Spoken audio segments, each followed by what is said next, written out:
Hi! In this video I'm going to show you how to create our newly introduced templates, how to save them, and how to use them. As a quick introduction, templates in Vizlib is a newly introduced capabilities that's going to be rolled out across all our extensions, formerly known as presets, that can be found at the top right of the screen. The purpose of templates is to speed up your development. Instead of having, like in the case of Vizlib KPI Designer, having to create the KPI design all by yourself by adding layer after layer from scratch, you will have the ability to instead jump into templates that allows you to give you an overview of some pre-designed configurations. The pre-designed configurations organize themselves into 3 categories, and we will walk you through them in a second. The first section here are the publicly available templates from the Vizlib gallery. Those are available to everybody, they're static, you cannot change them. You can use them, but they remain fixed.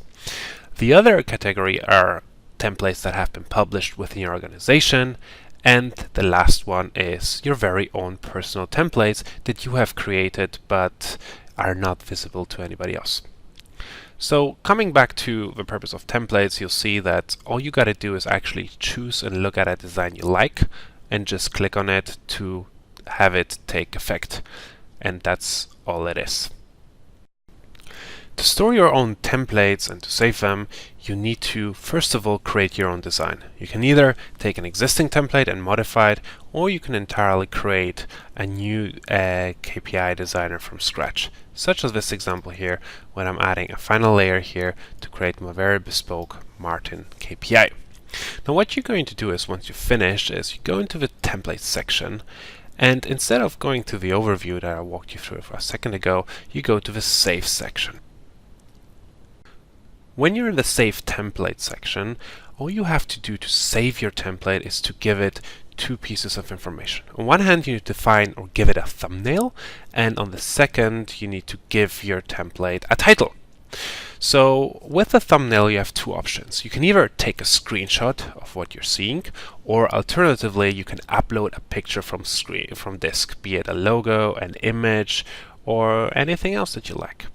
So for this example, I'm going to import the current view, which is actually making a lot of sense, because the current view takes a screenshot of what is visible and makes it much easier to refer to it again when you're browsing through available templates.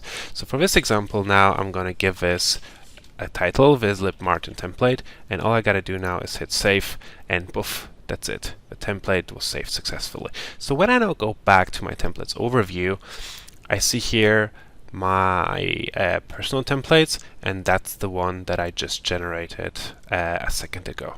So that means that if for whatever reason now I decide to start from scratch, from beginning, and I want to go back to the design I had before, all I have to do is go back to templates, go to my personal area, and poof, apply it. Here we go. Development made fast and easy. Thank you.